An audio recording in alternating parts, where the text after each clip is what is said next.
ओम शांति।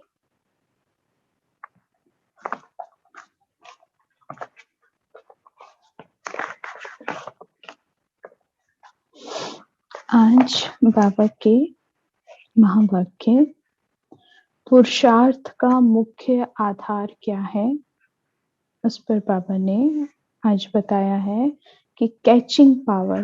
बाबा कहते हैं जो यथार्थ पुरुषार्थ पर करेंगे तो सभी आत्माएं बाबा की कैचिंग और टचिंग, अपने बाबा की हर बात, हर इशारे को कैच करेंगे और टच करेंगे। बाबा इशारा देता है बच्चों को, कोई भी परिस्थिति आती है, जो पहला संकल्प उठता है, बाबा उस इशारा दे रहे होते हैं।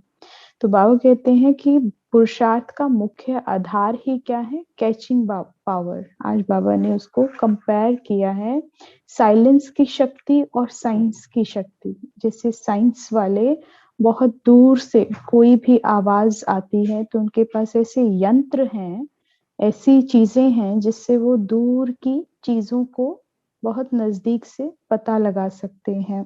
तो यहाँ बैठे भी वो कितनी दूर भी कोई घटना हो रही है, जैसे अर्थक्वेक भी आता है तो वो दिखाई थोड़ी ना देता है, लेकिन उनके पास ऐसे यंत्र हैं जिससे होने वाली वाइब्रेशन, साउंड्स उन्हें इशारे देती है कि कोई भी घटना घट सकती है। तो बाबा कहते हैं ऐसे ही इससे भी ऊपर है साइलेंस की शक्ति। जब साइलेंस की शक्ति मनुष्य आत्मा में आती है, जो वो साइलेंस में जाता है, जो योगी होते हैं, तो वो दूर की हर आवाज को, कल भी बाबा ने कहा ना, आवाज से परे जाना है।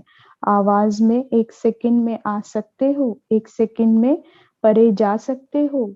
तो आज बाबा कहते हैं तो दूर की आवाजों को भी कैच कर सकते हो। तो यहाँ तो आवाज क्या है, बाबा तो यहाँ कह रहे हैं कि अपने 84 जन्मों में जो पहला आदि आपका जन्म रहा, जो देवताई पार्ट आपने बजाया, उसको भी कैच कर लो, ऐसी कैचिंग पावर हो। तो ऐसा जब हम साइलेंस में जाते हैं तो आज बाबा ने अपने इमर्ज करने के लिए कहा है, जो अनादि संस्कार हैं और आदि संस्कार हैं, आदि स्वरूप भी है और अनादि स्वरूप भी है। तो बाबा ने कहा इसमें ऐसे स्थित होना है, इतने नॉलेजफुल, इतने पावरफुल बन जाओ कि आप अपने आदि संस्कारों को कैच कर लो, क्योंकि तुम ही तो थे, तुमने ही ये पार्ट बजाया है, तुम्हारे में ही ये संस्कार हैं। बस उसमें जब स्वरूप में स्थित होंगे तो धीरे धीरे सारे संस्कारों को कैच कर लोगे। तो आज के महावाक्य 9 दिसंबर 1970 बाबा ने कहा पुरुषार्थ का मुख्य आधार क्या है, कैचिंग पावर। आज हर एक की दो बातें देख रहे हैं। दो बातें कौन सी, कि हर एक कितना नॉलेजफुल और कितना पावरफुल बने हैं, कितना नॉलेजफुल और कितना पावरफुल बने। नॉलेजफुल क्या, नॉलेज बाबा आके देते हैं, आदि मध्य अंत का ज्ञान हमें दिया है कि हम आदि में क्या थे, इस कल्प में मध्य में क्या थे, और अब अंतिम पड़ाव में कौन सा समय चल रहा है। तो बाबा कहते हैं जब भी कोई कार्य करते हो, संकल्प भी क्रिएट करते हो, तो नॉलेजफुल होकर और पावरफुल होकर, ऐसा स्थिति में स्थित होकर हर संकल्प क्रिएट करना है, कर्म करना है। बाबा हमारी ये दो बातें आज देख रहे हैं कि किसमें कितनी नॉलेज आई और कितनी पावर्स। पावर्स बाबा कल भी कहा ना, अष्ट शक्तियां बाबा ने बताई हैं, तो कितनी पावर्स आई हैं।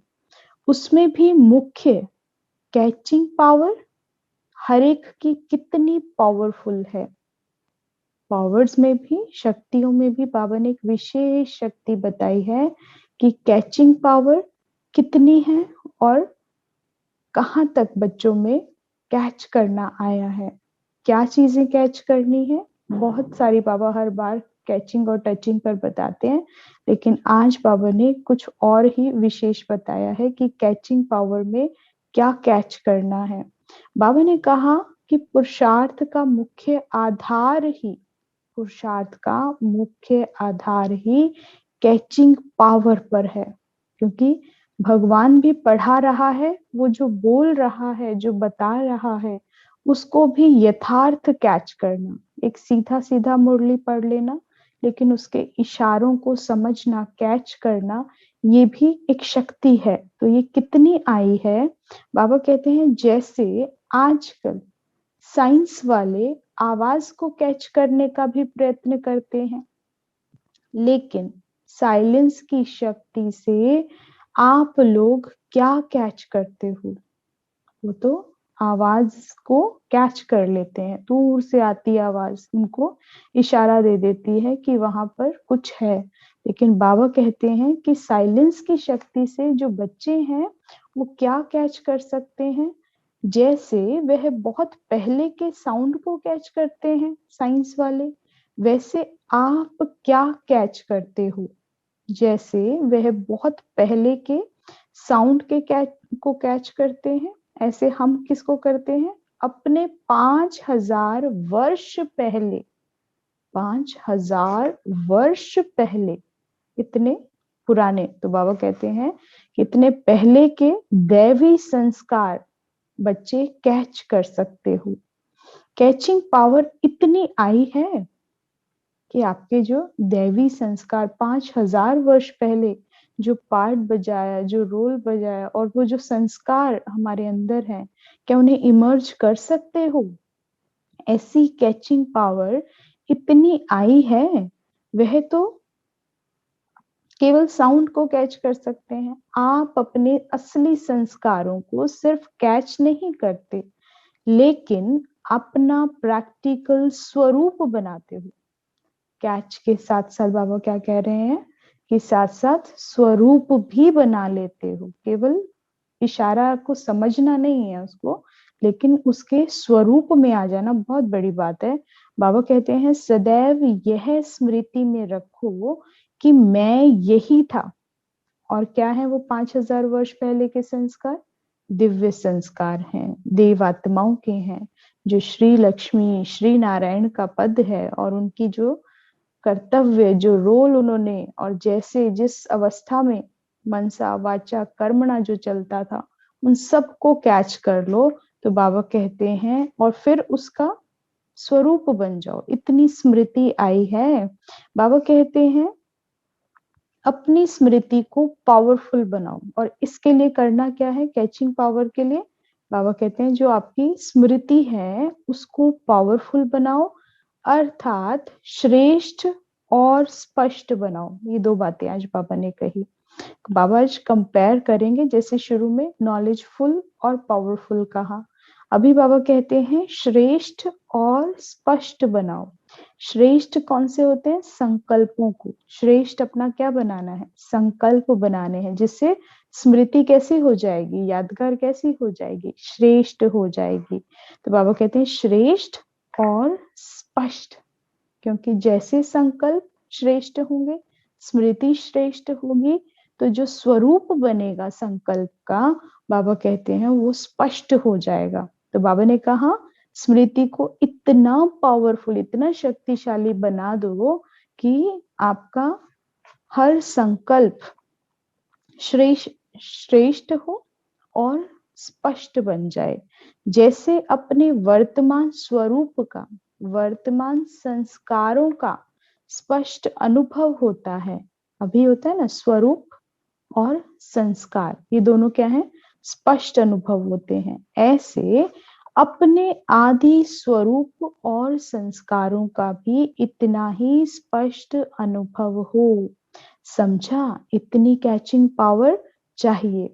जैसे वर्तमान समय में भी अपनी चलन व कर्तव्य स्पष्ट और सहज स्मृति में रहती है। अपना चलन, कर्तव्य सब स्पष्ट है ना, और सहज है। तो बाबा कहते हैं कितनी सहज स्मृति है, जो करना है वो कर रहे हो। क्यों? स्पष्ट है मेरा कर्तव्य क्या है। लेकिन बाबा कहते हैं कि ऐसी कैचिंग पावर आए, इतने पावरफुल बन जाओ, स्मृति इतनी शक्तिशाली। पावरफुल कैसे होगी? ज्ञान से होगी। पहले नॉलेजफुल बनना होगा, और फिर ज्ञान क्या कहता है, मनन चिंतन हमें सिखाता है, योग हमें करना सिखाता है। तो फिर उससे योग से क्या होगा, बल आएगा, शक्तियां आएंगी, पावरफुल बन जाएंगे। फिर उन पावर्स में भी बाबा कहते हैं मुख्य कौन सी है, कैचिंग पावर। बाबा कहते हैं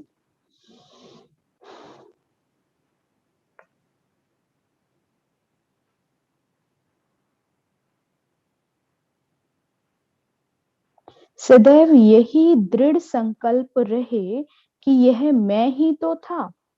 5,000 वर्ष की बात इतनी स्पष्ट अनुभव में आए जैसे कल की बात हो। इसको कहते हैं कैचिंग पावर। 5,000 वर्ष पहले के संस्कार बाबा कह रहे हैं ऐसे स्मृति में आ जाएं कि जैसे कल की बात हो।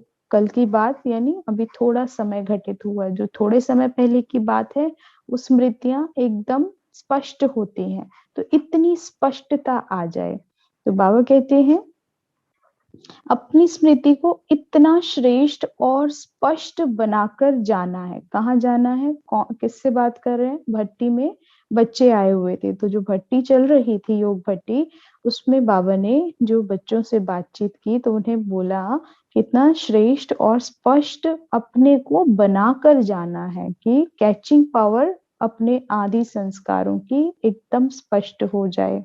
सदैव अपना आदि स्वरूप और आदि संस्कार सामने दिखाई दे। और इसके लिए क्या करना होगा, उसका निरंतर चिंतन करना होगा। सत्युग की स्मृतियों के लिए बाबा कहते हैं कि आदि संस्कार को और आदि स्वरूप को, दिव्य स्वरूप के साथ साथ संस्कारों की स्मृति, उनको बार बार जब उस पर फोकस करेंगे, एकाग्र करेंगे, तो जिस चीज पर एकाग्र किया जाता है ना, फिर आप उसको इजिली कैच कर लेते हो। ध्यान से सुनना है ना, जब ध्यान से सुनते हैं तो उसकी हर बात कैच हो जाती है और स्मृति स्वरूप हो जाते हैं हम। तो ऐसी बाबा कहते हैं जब आदि संस्कार और स्वरूप के ऊपर फोकस करोगे, चिंतन करोगे, तो फिर उसके सारे संस्कारों को स्पष्टता से कैच कर लोगे, तो वो इमर्ज हो जाएंगे आपके अंदर। अपनी स्मृति को पावरफुल बनाने से क्या होगा, वृत्ति और दृष्टि स्वतः ही पावरफुल बन जाएगी। बाबा कह रहे हैं अपनी स्मृतियों को इतना पावरफुल बनाओ, वृत्ति और दृष्टि स्वतः ही पावरफुल बन जाएगी। जो स्मृति होती है, स्मृति और दृष्टि जो है, अगर राइट हो, यथार्थ हो, तो वही हमारी वृत्ति बन जाती है, फिर कृति भी वही होती है। तो बाबा कहते हैं फिर यह कुमार ग्रुप क्या बन जाएंगे, कुमारों की भट्टी चल रही थी, अनुकुमार बन जाएंगे। अनुकुमार यानी बाबा कहते हैं अर्थात अनोखे, सबसे डिफरेंट, भिन्न। जब आदि संस्कार इमर्ज हो जाएंगे इस समय पर, तो बाबा कहते हैं भिन्न हो जाएंगे ना। कलयुग में सत्युगी संस्कारों का इमर्ज होना, अनोखा कहलाना, अलौकिक बन जाना। हर एक के दो नैनों से दो स्वरूप का साक्षात्कार होगा। हर एक के दो नैनों से दो स्वरूप का साक्षात्कार होगा। वो कौन से दो स्वरूप है, पिछले से पिछले वाले महावाक्य में बाबा ने सुनाया था ना, निराकारी और अलंकारी। तो आज बाबा कहते हैं, सुनाया था ना कि निराकारी और दिव्य गुणधारी दो स्वरूप क्लियर हो जाएंगे दोनों नैनों से। एक तरफ दिखाई देगा निराकारी स्वरूप, एक तरफ दिखाई देगा दिव्य गुणधारी यानी अलंकारी दिव्य स्वरूप दिखाई देगा। फरिश्ता रूप और बाबा कहते हैं दैवी रूप। निराकारी तो कहा ही है, और निराकारी के साथ अव्यक्त फरिश्ता स्वरूप, उसमें बाबा ने ये भी कहा था। जो हमारी फाइनल स्टेज है, संगम की प्रारब्ध है, संगम की फाइनल स्टेज है, वो क्या है, अव्यक्त फरिश्ता है, उसी का पुरुषार्थ चल रहा है। तो बाबा कहते हैं फरिश्ता सो देवता, ये दोनों दोनों नैनों से प्रत्यक्ष होंगे। हर एक ऐसे अनुभव करेंगे, वह हर एक से ऐसे अनुभव होगा जैसे कि चलता फिरता लाइट हाउस और माइट हाउस है। इतनी पावर्स नजर आएंगी। चलते फिरते हर एक बाबा का बच्चा जो ऐसा पुरुषार्थ करेगा, कैचिंग पावर करेगा, लाएगा अपने में, और उससे क्या होगा, आदि स्वरूप और आदि संस्कार जब इमर्ज हो जाएगा, तो हर बच्चा एक अनोखा दृश्य दिखाएगा दोनों नयनों से। कौन सा? निराकारी अव्यक्त फरिश्ता और दूसरा दिव्य गुणधारी अलंकारी स्वरूप इमर्ज होगा। और बाबा कहते फिर ऐसे लगेगा चलते फिरते जैसे लाइट हाउस हो, माइट हाउस हो। साकार बाबा का जो अंतिम जो कर्मातीत अवस्था थी 3-4 मास पहले, तो उसमें बाबा ऐसे ही दिखाई देते थे जैसे कोई कहता कि लाइट का बादल जा रहा हो। ऐसे लगता था बाबा पास से गए, इतनी लाइट चली गई है, पता नहीं कहाँ से एक लाइट आई है दौड़ती हुई और नजरों के आगे से चली गई है। बाबा का साधारण जो साकारी स्वरूप था नजर ही नहीं आता था, क्योंकि बाबा ने बहुत पुरुषार्थ किया। सवेरे 2 बजे से उठकर बाबा कई कई घंटे ऐसा अभ्यास करते थे, केवल योग ही करते थे और उसी में खो जाते थे अपने स्वरूप में।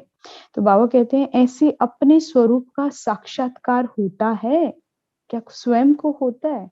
अगर खुद को होगा तो जरूर दूसरों को भी प्रत्यक्ष होगा, अभी खुद का नहीं होता है। तो बाबा कहते हैं जब 5000 वर्ष की बात को कैच कर सकते हो, 5000 वर्ष की बात को कैच करना इतनी पीछे, तो बाबा कहते हैं तो इस अंतिम स्वरूप का अनुभव नहीं होता है। अभी जो कुछ कमी रह गई है वह भरकर ऐसे अनुभवी मूर्त बनकर जाएंगे, तो देखना कभी कोई कमी रह ना जाए। ऐसा पुरुषार्थ करो, ऐसा अंतिम स्वरूप का भी बाबा कह रहे हैं कि इतना अभ्यास करेंगे और जो आदि का करेंगे तो फिर अंतिम भी नजर नहीं आएगा, फरिश्ता भी गायब हो जाएगा, क्योंकि दिव्य स्वरूप तो दिव्य ही है। तो बाबा कहते ऐसे अनुभवी यहाँ भट्टी में, क्योंकि कोई और काम तो होता नहीं है, लौकिकता से परे क्या कर रहे हैं, एक योग भट्टी में है, ज्ञान और योग का मनन चिंतन और बाबा की ही अलौकिक सेवाएं चल रही हैं, मनसा वाचा कर्मणा स्थूल भी चलती हैं। तो उसमें भी क्या है, स्वरूप बनाकर ऐसे सिखाते हैं वहां पर कि इस स्वमान का अभ्यास करो। अगर वहां पर किचन में भी सेवा करेंगे, कहीं पानी की भी सेवा करेंगे, कोई भी सेवा करते हैं, तो वो कहते हैं कि अपना स्वरूप में स्थित होकर करो, सेवा यही है। तो बाकी तो हाथों से काम चलता रहे, लेकिन स्वरूप आपका आपके स्मृति में हो, इसका अभ्यास। तो भट्टी में जब 3-4 दिन भी ऐसा करते हैं, बिल्कुल अवस्था बदल जाती है। अनेकों को ये अनुभव है कि बहुत सुंदर साक्षात अनुभूतियां स्वयं की होती हैं, सब कुछ अलौकिक नजर आता है। तो बाबा कहते हैं तो देखना कभी कोई कमी रह ना जाए, भट्टी से ऐसा परिवर्तन करके जाना जैसे कभी कभी सतयुगी आत्माएं जब प्रवेश होती हैं तो उन्हों को इस पुरुषार्थी जीवन का बिल्कुल ही नॉलेज नहीं होता।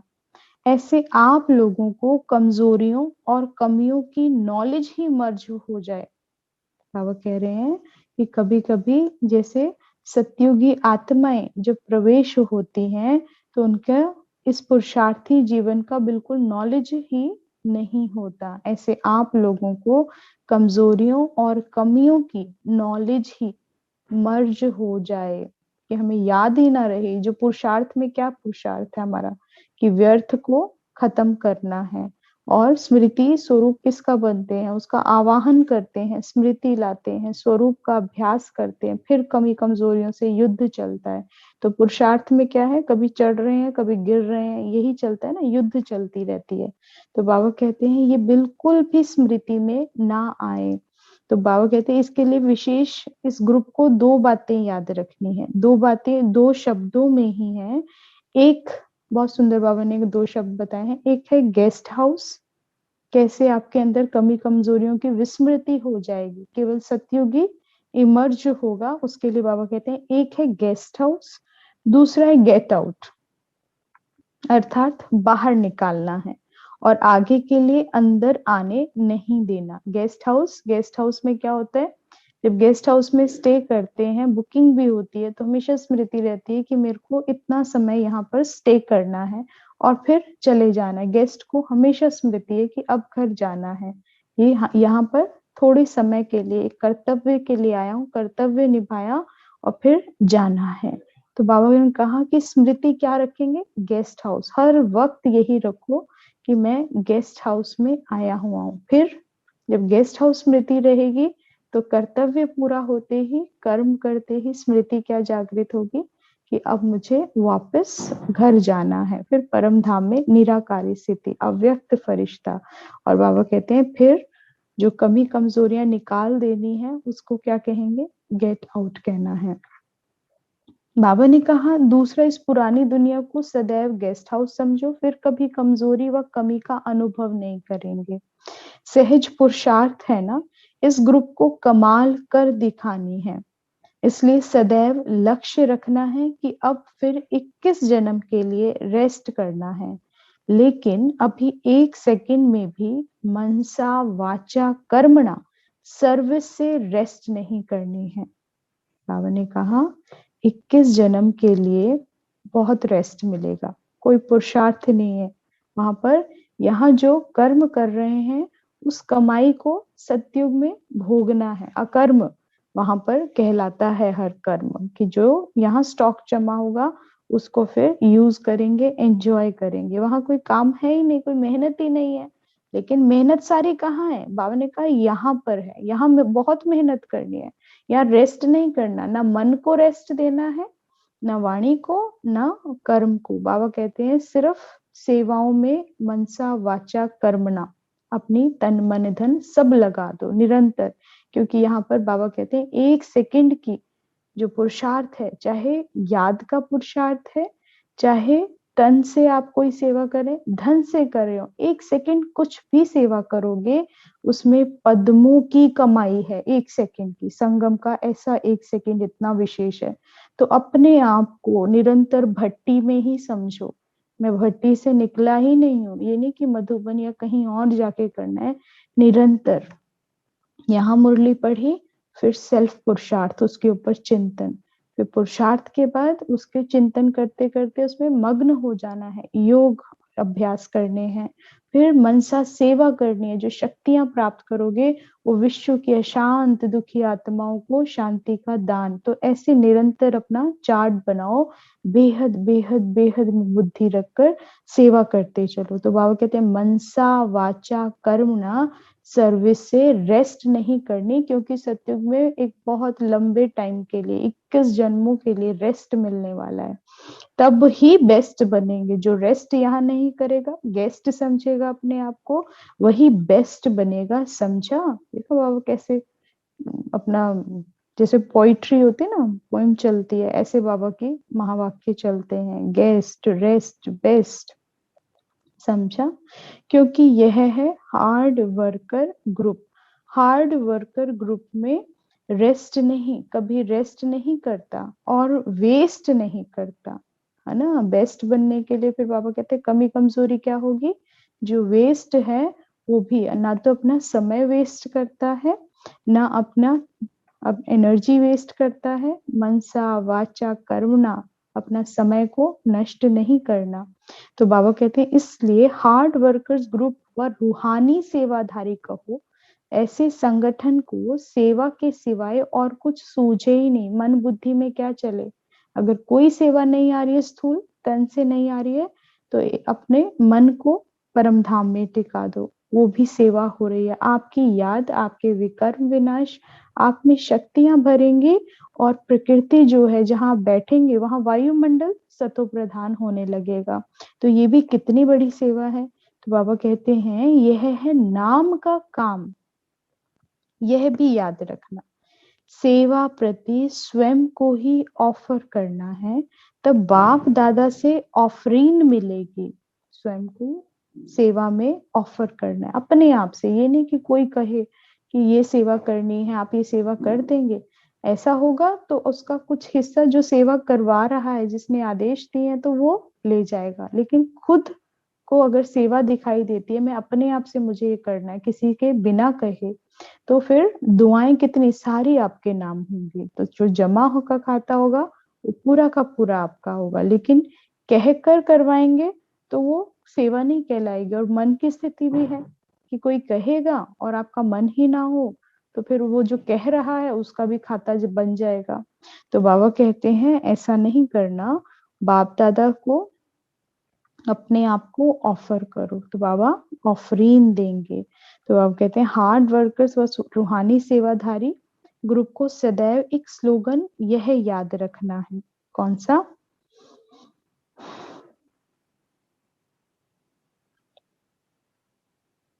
समाना और सामना करना। फिर बाबा दो बातें बता रहे हैं।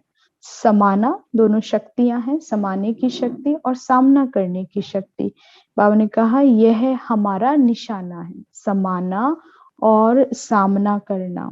यह है इस ग्रुप का स्लोगन। हार्ड वर्कर बनने के लिए, वेस्ट खत्म करने के लिए, बेस्ट बनने के लिए और गेस्ट की स्मृति रखने के लिए बाबा कहते हैं क्या होगा स्लोगन? समाना और सामना करना हमारा निशाना है। अब कैसे क्या समाना है और क्या सामना करना है? बाबा कहते हैं सामना माया से करना है। माया मतलब कमी कमजोरियां, जो वीकनेसेस हैं, जो पांच विकार हैं, उनका सामना करना, उसका प्रभाव खुद पर नहीं आने देना। तो बाबा कहते हैं ना कि दैवी परिवार का, या यूं कहें कि जो आत्माएं हमारे सम्मुख हैं उस परिस्थिति में, जो हमारे अंदर वो कमी कमजोरी ला सकती है, हमें क्रोध दिला सकती हैं, हमें लोभ में डाल सकती हैं। तो बाबा ने कहा उन आत्माओं का ऐसे सामना नहीं, लेकिन उस कमी कमजोरी का, लोभ का, उन विकारों का सामना करना है। उनको अपने ऊपर हावी नहीं होने देना है। तो उसे ज्ञान और योग के बल से खत्म करना है। यह है इस ग्रुप का स्लोगन। बाबा ने कहा समाना क्या है? अपने पुराने संस्कारों को समाना है। और समाएंगे क्या? जो पुराने संस्कार हैं, कमी कमजोरियां हैं, उनको बाबा कहते हैं मर्ज कर दो, उनको इमर्ज मत होने दो, बार बार दिव्य संस्कारों को इमर्ज करो, पुराने संस्कारों को समाना है। नॉलेजफुल के साथ साथ पावरफुल भी बनना है, तब ही सर्विसेबल बनेंगे। नॉलेजफुल के साथ साथ बाबा कह रहे हैं पावरफुल भी बनना है, तब ही सर्विसेबल बनेंगे। अच्छा, तिलक समारोह देख राज तिलक समारोह याद आता है। अभी यह तिलक संपूर्ण स्थिति में रहने के लिए है, फिर मिलेगा राज तिलक। तो वहां पर भट्टी में तिलक लगाया जाता है, भट्टी शुरू होती है ना, तो फिर तिलक करते हैं। तो बाबा कैसे लौकिक को अलौकिक में परिवर्तन करते हैं। होने वाला था, उनको तिलक लगने वाला था, लेकिन बाबा कह रहे हैं क्या इस तिलक से तुम्हें राज तिलक याद आता है, जो तुम्हारा अनादि बार पार्ट बजा है। कितनी बार तुम सत्ता तुम्हारे हाथ में आई है, अनेकों बार तुम राजा बने हो और तुम्हारा अनेकों बार राज तिलक हुआ है। तो कैसे बाबा कैच करवा रहे हैं, वो इशारे भी दे रहा है, शक्ति भी दे रहा है और स्मृति भी दिला रहा है कि तुम्हारा साथ हुआ है, तुम्हारे अंदर इमर्ज है। क्या तुम्हें याद आता है? कैच करो उसको, स्मृति में बैठो, सोचो, चिंतन करो। मेरा राज तिलक भगवान कह रहा है, भगवान झूठ थोड़ी ना बोलता है। सत्यम शिवम सुंदरम कह रहा है। जब वो कह रहा है कि अनादि बार तुम्हारा तिलक हुआ है, राज तिलक हुआ है, तो तुम जब तक स्थित नहीं होंगे, उस स्वरूप में नहीं टिकोगे, तो उन बातों को कैच नहीं करोगे। जो हिप्नोटाइज करते हैं ना, हिप्नोसिस में होता ही क्या है, उसमें कोई ऐसा थोड़ी ना कि वो कोई मंत्र करते हैं या वो कुछ प्रभाव डालते हैं। नहीं, वो आपको मेडिटेशन योग में ही बिठाते हैं। डीप मेडिटेशंस होते हैं, डीप स्लीप की मेडिटेशंस होती हैं। पहले उसमें वो धीरे धीरे योग में आपको बिल्कुल आपके मन को शांत कर देते हैं, इतना स्थित कर देते हैं कि आप ही नहीं रहते हैं। आपको केवल क्या स्मृति होती है, वो जो शब्द बोलते हैं, क्या दिखाई दे रहा है, और पीछे जाओ और पीछे जाओ। तो मन क्या है, मन को एक दिशा दी जाती है, पीछे जाओ, देखो तुम कौन थे, तुम क्या थे। तो हम ज्यादा से ज्यादा जितना समय, जिसके अंदर ज्यादा गड़बड़ नहीं होती है, मन साफ होता है, और जो उसकी जिसके अंदर एकाग्रता की शक्ति होती है, हर बात में एकाग्र हो जाता है, तो वो उसको कैच करता है ध्यान से सुनते सुनते कि वो क्या कह रहा है, और जो उससे रिलेटेड है वो सारी चीजें उसके सम्मुख आने लगती हैं। और फिर उसे अपने ही साक्षात्कार होते हैं पूर्व जन्मों के, कि मैं कौन था, मैं क्या था, और बताते हैं आके कि ये था, ये था। उसको थोड़ी ना पता है, हिप्नोसिस वाले को, जो हिप्नोटाइज करता है, वो तो सिर्फ मेडिटेशन कराता है, डीप स्लीप में आपके मन को शांत कर देता है कि आपके अंदर कोई और व्यर्थ संकल्प ना चले, आपकी पूर्ण एकाग्रता उन शब्दों पर स्थित हो जाए, जैसे ही एकाग्रता आती है तो आप कैच करने लगते हो। तो आज बाबा वही चीज हमें बता रहे हैं कि तुम योग में बैठो, नॉलेजफुल और पावरफुल बनो। पूर्ण ज्ञान तुम्हारे अंदर है, आदि मध्य अंत का है। तुमने पार्ट बजाया, सब कुछ तुम्हारे भीतर है, लेकिन उस डीप स्टेज पर तुम्हें ही पहुंचना है, जैसे ट्रांस की स्टेज भी कह देते हैं। जैसे दादियों को बाबा योग में बिठाते थे, भट्टियों में भी क्या है कि एकाग्रता लाई जाती है। एक ही सोमान दे के, एक ही अफर्मेशन, जैसे हम लास्ट में सोमान लेते हैं ना, उस पे पूरा दिन फोकस, हर कर्म करते हुए, स्नान करते हुए, भोजन करते हुए, किसी से बात नहीं करना, मौन वहां पर रखना होता है 3-4 दिन। तो 3-4 दिन में जब मन मुख का मौन होता है, तो फिर मन को आदेश वहां ज्ञान और योग में मिलता है भट्टी में। तो जब उस पर फोकस करते हैं, उन्हीं शब्दों के ऊपर बार बार रिपीटिशन होती है, तो उसके ऊपर फिर वो कैच करने लगते हैं, कैच करने लगते हैं। तो फिर कहते हैं हमें साक्षात्कार हुआ, योग में अनुभव हुआ। तो यही है योग। तो बाबा याद दिला रहे हैं कि इस तिलक को स्थूल आंखों से मत देखो, जो तिलक होने जा रहा है। तुम्हारा राज तिलक हुआ है, अनादि बार हुआ है, और फिर होने जा रहा है, समय आ रहा है। तुम्हें स्मृति है, नहीं है तो स्थित हो जाओ, स्वरूप में बैठो। जैसे ही स्थित हो जाएंगे, पूरी एकाग्रता होगी, 5,000 वर्ष के, वो तो पिछले कुछ वर्षों के जो हिप्नोटाइज करते हैं ना, कुछ ही वर्षों तक पहुंच पाते हैं, क्योंकि ना कराने वाले में शक्ति है, और जो कर रहा है उसे भी कोई ज्ञान नहीं है ना। लेकिन उनमें इतनी पावर होती है कि कुछ वर्षों तक का तो खींच लाते हैं। यहाँ बाबा स्वयं हिप्नोटाइज कर रहा है बैठकर। क्या हिप्नोटाइज कर रहा है? डायरेक्शंस दे रहा है मन को स्थिर करने की, और तुमसे कह रहा है कि तुम श्रीमत मुरली को ऐसे सुनो और उस पर पूर्ण एकाग्रता लाओ कि 5,000 वर्ष का जो तुमने पार्ट बजाया, जो ये रील तुम्हारे अंदर रिकॉर्डेड है, उसको घुमा दो, ताकि आदि संस्कारों पर स्थित हो जाओ। इसलिए स्वदर्शन चक्र बाबा कहते हैं घड़ी घड़ी फहराओ। तो 5 आपके शक्तिशाली स्वरूप हैं, जितनी ज्यादा से ज्यादा अनादि संस्कारों में स्थित हो, परम धाम में बैठो, फिर आदि संस्कारों में बैठो। और आदि संस्कारों का बाबा ने बता दिया है, क्या थे तुम, कैसे थे तुम, कोई भी चीज नहीं छोड़ी है। तो उसका जब चिंतन करेंगे, एक दिन, पूरा दिन अभ्यास करो, अगले दिन कम से कम एक एक हफ्ता या एक एक मास, एक एक उसमें स्थित हो जाओ। जैसे आज आदि और अनादि की बात करिए, तो जब कम से कम हमारे सूरज भाई 21 दिन की भट्टी कराएंगे, 40 दिन की भट्टी, उसमें होता है क्या, एक ही सोमान लेंगे और उसके ऊपर पुरुषार्थ करते हैं। जब पुरुषार्थ करते हैं तो फिर क्या होता है, वो कैच करती है आत्मा, और उन्हें अनुभव होने लगता है। तो पहले मुख का मौन इंपॉर्टेंट है। तो ये बेस है, मुख का मौन होते ही फिर मन का भी मौन ज्ञान और योग से हो जाता है। तो आज बाबा कह रहे हैं कि इतनी पावर आई है, यह तिलक है प्रतिज्ञा और प्रत्यक्षता का तिलक है। जो स्थूल में तिलक होने जा रहा है, तो बाबा कहते हैं खुद से प्रतिज्ञा करो कि अपने अनादि और आदि संस्कारों को इमर्ज करोगे और प्रत्यक्षता करोगे, क्योंकि दूसरों को नहीं पता कि कैसे सतयुग आने वाला है, कैसे महामानव तैयार होंगे, लेकिन तुम्हारे अंदर रिकॉर्डेड है और तुम्हें ही प्रत्यक्ष करना है। जब तक तुम स्वरूप में नहीं आओगे, तो भगवान जो कह रहा है उस सत्यता का बोध किसी को नहीं हो पाएगा। उसकी प्रत्यक्षता क्या है, उसे अपने आप को थोड़ी ना प्रत्यक्ष करना है। बाबा क्या प्रत्यक्ष कराना चाहता है, जो वो बोल रहा है, जो श्रीमत है उसकी, वो सत्य है, और उस सत्य को बच्चे ही प्रत्यक्ष कर सकते हैं, और किसी में दम नहीं है। और इसीलिए वो इतनी मेहनत कर रहा है, सुबह से रोज पढ़ाने आता है, कितना समय हो गया है। तो बाबा कहते हैं प्रतिज्ञा करो और प्रत्यक्षता करो। इतनी पावर है। बाबा प्रश्न करते हैं, इतने शक्तिशाली हो गए हो, क्या प्रत्यक्ष कर सकते हो ऐसे सत्य को? कलयुग में महामानव दिखा सकते हो, दिव्य आत्माएं दिखा सकते हो, श्री लक्ष्मी श्री नारायण के साक्षात्कार साधारण इन कलयुगी आत्माओं को करा सकते हो? तो बाबा कहते हैं रूहानी सेवाधारी ग्रुप के लिए यह खास शिक्षा दे रहे हैं। अपने को जितना अधिकारी समझते हो, उतना ही सत्कारी समझो। अब 2 शब्द और आ गए हैं, अधिकारी और सत्कारी। अधिकारी जो कर्तव्य निभाता है, जिसको अथॉरिटीज हैं, पावर्स हैं जिसके पास, लेकिन पावर्स के साथ अहंकार आ जाता है। इसलिए बाबा कह रहे हैं साथ में सत्कारी। जितना अधिकारी जितना शक्तियों का आपके अंदर है, रूलिंग करने का, पावर्स दिखाने का, अथॉरिटी आप दिखाते हो, तो बाबा कहते हैं साथ में सत्कारी सत्कार, दूसरों का रिस्पेक्ट रिगार्ड भी रखो। पहले सत्कार देना है, अधिकार नहीं दिखाना है, पहले सत्कार, पहले लव बाबा कहते हैं, फिर लॉ।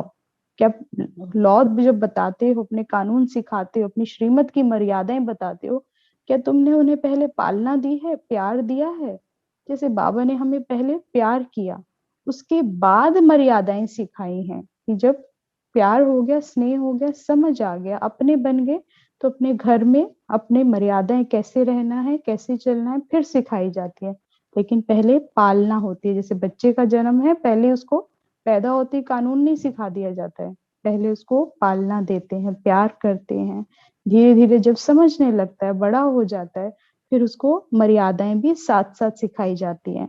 तो बाबा कहते हैं सत्कार देना है, फिर अधिकार लेना है। सत्कार और अधिकार दोनों साथ साथ भी हो, फिर उसमें बैलेंस बाबा कहते हैं।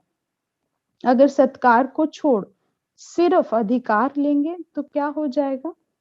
जो कुछ किया वह बेकार हो जाएगा। केवल अगर अधिकार ही जमाएंगे और सत्कार नहीं करेंगे, सत्कार को छोड़ दिया, रिस्पेक्ट रिगार्ड छोड़ दी, तो अहंकार इकट्ठा हो जाएगा ना, तो सब बेकार। अहंकार आया, सब बेकार। इसलिए दोनों बातों को साथ साथ रखना है। अच्छे भी वही लगते हैं जो लव और लॉ का बैलेंस रखते हैं। अच्छा, ये थे आज के बाबा के महावाक्य। पुरुषार्थ का मुख्य आधार, कैचिंग पावर।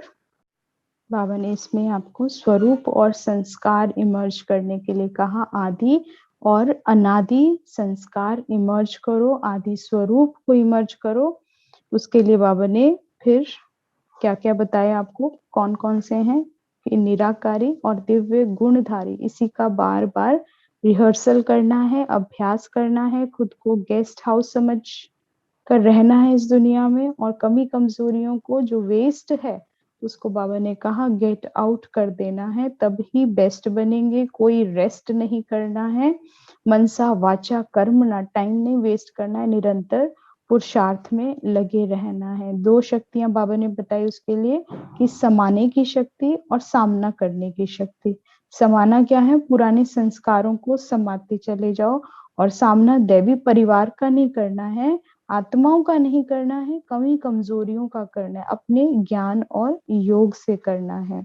तो ये थे आज के बाबा के महावाक्य। नॉलेजफुल और पावरफुल बाबा ने कहा बनकर रहना है, चलते फिरते लाइट हाउस और माइट हाउस बनना है। बाबा ने कहा नॉलेजफुल और पावरफुल कितना बने हैं ये चेक करना है। कैचिंग पावर कितनी पावरफुल हुई है यह भी चेक करना है। 5000 वर्ष पहले के दैवी संस्कारों को कितना कैच करके उसको प्रैक्टिकल स्वरूप कितना बनाया है, इसका अभ्यास करना है। अपनी स्मृति को पावरफुल, श्रेष्ठ और स्पष्ट कितना बनाया है, ये बहुत इंपॉर्टेंट क्वेश्चन है।